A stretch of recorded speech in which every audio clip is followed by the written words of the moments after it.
ঠিকাদাৰৰ গাফিলতিৰ বাবে মৰণ ফান্দত পৰিণত এখন পকী দলং। পকী দলঙে জলাকলা খুৱাইছে সাধাৰণ পথচাৰীক। 3 বছৰ উকলি যোৱাৰ পাছতো সম্পূৰ্ণ নহল বালাপাৰা বটিয়া পথৰ পকী দলংখন। ঠিকাদাৰ যোগেশ দাসৰ কৰ্মকাণ্ডত অতিষ্ঠ সাধাৰণ জনতা। দলংখনৰ কাম সম্পূৰ্ণ নহওঁতেই ভাঙি দিয়ে উপপথ।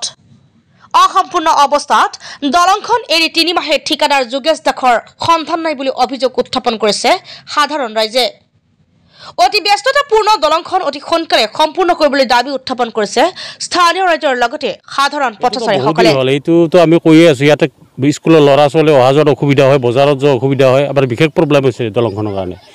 আমি ঠিকাদাৰ আগতেও কৈছোঁ, তেখেতে কম দিনৰ ভিতৰত কৰি দিম বুলি কৈছোঁ, এতিয়ালৈকে কোনো খবৰ নাই। আজি 1.5 মাহ 2 মাহ হৈ গ'ল আৰু ফোন মাৰিলে তেখেতে ফোন ৰিচিভ নকৰে। দলঙৰ কাম আৰম্ভ কৰা 3 বছৰে হয়। আমাৰ এইটো একমাত্ৰ পথ। স্কুলৰ ছাত্ৰ ছাত্ৰী আপোনাৰ বড়ো স্কুল আছে, আঞ্চলিক স্কুল আছে, বজাৰ আছে, আমাৰ এইটোৱে মেইন তাৰমানে যাতায়াতৰ পথ। গাড়ী চলাচল কৰিব পাৰে নে নাই? নাই, এতিয়াতো গাড়ী চলাৰ কোনো উপায় নাই। চাইকেল বাইকে নিব নোৱাৰা অৱস্থা হৈ গৈছে।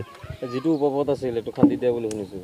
হয়, চাইডেদি পথ আছিল, তেখেতে ঠিকাদাৰে মাটিখিনি ওপৰত তুলি দিছে। এতিয়া ওপৰতো ক্লিয়াৰ হোৱা নাই, তলেদিও যাব নোৱাৰি, এনেকুৱা অৱস্থা হৈছে। এতিয়া আমি যেনেকৈ ধৰক মানুহখিনি আবেদন কৰিব পাৰে, কম দিনৰ ভিতৰত কামখিনি কৰাৰ কাৰণে আমি আহ্বান জনাইছোঁ। দলংখন আমাক কৰি দিব লাগে সোনকালে। কিহৰ কাৰণে মানে ঠিকাদাৰগিলা গুৰুত্ব নলয়? আমিতো ফোন কৰি থাকোঁ, ফোন ৰিচিভ নকৰে, কোনোদিন ফোন ৰিচিভ নকৰে। আজিও ফোন কৰিছোঁ, কম দিনৰ ভিতৰত কাম কৰিব, মিস্ত্ৰী আহিব, কিবা আহিব, নানানটা বাহানা কৰি থাকে সিহঁতে। কিন্তু ইয়াৰ দলঙৰ ওপৰত উঠাৰ লগে লগে কিমান মানুহ পৰিছে, আগতেও পৰিছে আৰু এতিয়া সিদিনাখনো পৰি ইফালে পেটেদি ছাল গুচি গৈছে। আৰু কিমান মাইকী তাৰে 2-3টামান মাইকী ভৰিত পৰি একদম ছাল গুচি গৈছে ৰ'দত। এতিয়া এইটো কাৰণে আমি আজিও ফোন কৰিছিলোঁ মহৰীক কৈছে মই মেডিকেলত আছোঁ, 2 দিনমান পিছত মানে কামটো কৰি দিম। এতিয়া 2 দিনমান পিছত এতিয়া পানী হৈ গ'ল, এতিয়া কেনেকৈ কাম কৰিব? এতিয়া সেইটো কাৰণে আমাৰ এইটো ৰাস্তাটো আমাক ক্লিয়াৰ কৰি দিয়ক, নহ'লে আমাক চাইডেদি ৰাস্তা বনাই দিয়ক। সেইটো কাৰণে আমি বিৰাট দুখিত হৈ আছোঁ। তাৰমানে যাব নোৱাৰোঁ, ইয়াত 2খন স্কুল আছে, ল'ৰা ছোৱালী আহে, কিমান মানুহে চাই থাকিব? কিছুমানে পৰি যায়, কিছুমানে যাব পৰাই যায়, সৰু ছোৱালী কিমান ৰিক্সত ঘূৰি আছে। এইটো ৰাস্তা এইটো মোটামুটি মেডিটাৰী, বালাপৰাৰ পৰা মেডিটাৰী লগিন গৈছে, পাৰখাৰত লগিন হৈছে। এইটো বিশেষ চলিকেইটা ইমান কষ্ট পায়, মানে ধৰি লওক চাইকেল আমি টানি টুনি দিব লাগে। মাকবিলাকে যেনিবা তাত ইমান ৰ'দ মাখান ওলাই থৈ দিছে, তাত চলিবিলাক কোনো হীৰা নাপায়, অসুবিধা বহুত পাইছে। মানে ইমানটা চলি যায়, ইয়াত যায় মানে প্ৰায় 250জনমান ল'ৰা ছোৱালী স্কুলত যায়। তেতিয়াহ'লে আমাৰ কি হ'ল, মা দেউতাকে সদায় আগবাঢ়িব লাগে। তেতিয়া আমাৰ উপায় কি, চলিবিলাকক আগবাঢ়ি দিব লাগে। আমাৰ কাম আছে, তথাপিও ৰাস্তাখিনি আমাক বনাই দিলে, দলংখিনি ব্যৱস্থা ল'লে আমাৰ ভাল লাগে।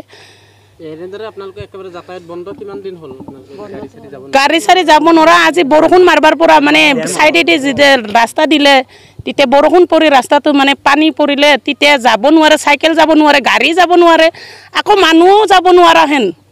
তথাপিও কিবাকে কষ্ট কৰি কিনে যাই আছে আৰু কি।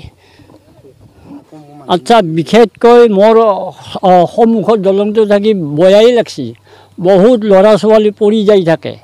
এতিয়া ঠিকাদাৰে গুৰুত্ব নিদি কি কৰা ভাল হ'ব? এতিয়া সেইকাৰণে আমাক অতি সোনকালে এই দলংটো অহা যোৱা কৰি দিব লাগে। তাৰমানে সেইখিনিয়ে এতিয়া চকুৰ আগত কাবাই পৰলি আমি আহি পেলাই দাঙি দি খেলাব লাগে। সেইকাৰণে বিৰাট অসুবিধা পাইছে। সেইকাৰণে ৰাস্তাটো 2-1 দিনতে ক্লিয়াৰ কৰি দিব লাগে। আৰু কি ক'ম,